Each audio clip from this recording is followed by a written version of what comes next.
দেখুন, আবেগ দিয়ে তো আর বিচার চলে না।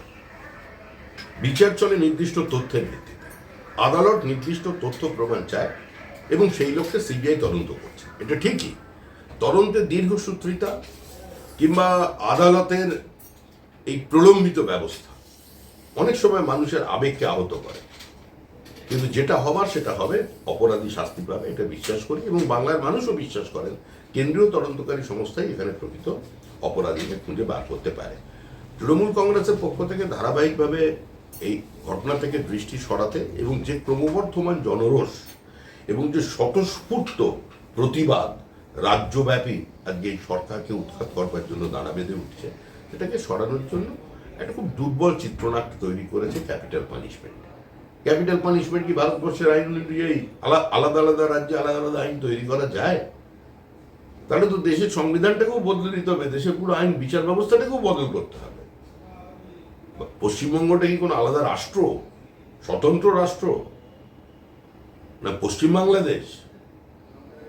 কোন দিকে যাচ্ছে এই রাজ্য? বিজেপি সংসদীয় রীতিনীতি মেনে সংসদীয় ব্যবস্থার মধ্যে থেকে বিধানসভার মধ্যে বিরোধী দলনেতা শুভেন্দু অধিকারীর নেতৃত্বে যেটা করার সেটা করবে এবং বিধানসভার বাইরে বিজেপি মানুষের কাছে যেটা যা বক্তব্য রাখার, আমাদের যা প্রশ্ন আছে সেটা জানানো। এত কিছুর পরেও যেখানে আরজি করের মতো এত বড় ঘটনা, সেখানে সিভিক ভলেন্টিয়ারের যোগ, আজকে দেখা গেল যে রবীন্দ্র সাচী বসুরায় চৌধুরী যখন আক্রান্ত হলেন, পরিস্থিতি কি ছিল? রবীন্দ্রনাথের স্মৃতি বিজড়িত একটি ঘর, সেটাকে সমস্ত জিনিসপত্র ফেলে দিয়ে কার্যত তৃণমূলের অফিস বানিয়ে ফেলা হয়েছে। সিভিক ভলেন্টিয়ার্স তো পশ্চিমবঙ্গ চালায়। বহু থানার যিনি বড়বাবু আছেন, তিনি কার্যত অসহায়তা প্রকাশ করছেন, সিভিক ভলেন্টিয়ারই চালাচ্ছে। তারা ভোটের সময় ভোটকর্মী হিসেবে কাজ করছে, বিরোধী রাজনৈতিক দলের নেতা কর্মীদের ভয় দেখাচ্ছে, প্রার্থী পদ বিদ্রোহ করতে সাহায্য করছে, গণনা কেন্দ্রে তারা ঢুকে গিয়ে ভাঙচুর করছে, সবই চালাচ্ছে। তো ওখানে করেছে তো আশ্চর্যের কিছু না, এটাই স্বাভাবিক ঘটনা, এটাই পশ্চিমবঙ্গের বর্তমান স্থিতি। ছাত্র সমাজের নেতা সায়ন লাহিড়ী তার জামিনের বিরোধিতা করে রাজ্য সরকার সুপ্রিম কোর্টে ফের আবেদন জানাতে চলেছে, সুপ্রিম কোর্টে তারা অ্যাপিল করছে। দেখুন, রাজ্য সরকারের তো এটা একটা দৈনন্দিন কাজের মধ্যে পড়ে যে মানুষের দেহ ট্যাক্সের টাকা নিয়ে, গরিব মানুষের টাকা নিয়ে কংগ্রেসের নামি দামি উকিলদের কাছে পৌঁছে দেওয়া আর ধারাবাহিকতা বজায় রেখে ওখানে ভৎসনা শুনে আবার ঘরে ফিরে আসে। তো এটা চলছে, এটা ওদের কার্যসূচির মধ্যে আছে, ওটা চলবে।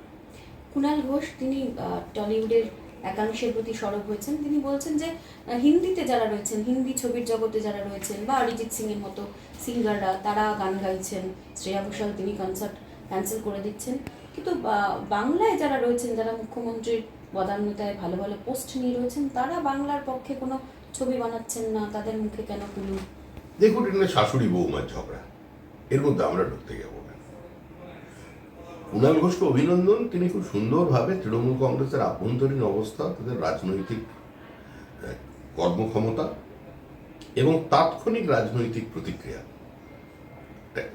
দেওয়ার জন্য কর্মীরা কি অবস্থায় আছে সেটা তুলে ধরেছেন। কয়েকদিন আগে কুণাল ঘোষ বলেছিলেন যে মুখ্যমন্ত্রীর বক্তব্যকে যেভাবে মানুষের সামনে তুলে ধরা দরকার, কর্মীদের মধ্যে সেই উৎসাহ দেখা যাচ্ছে না। একই সঙ্গে আবার তিনি বলছেন যে অভিষেক বন্দ্যোপাধ্যায়ের টুইটকে রিটুইট করা হচ্ছে, অনীহা দেখেন কেন এটা হবে।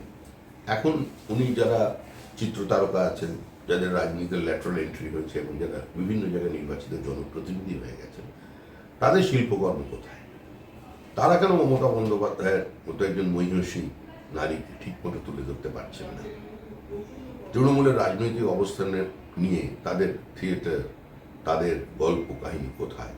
সকল জন্যই তিনি প্রশ্ন শুনেছিলেন।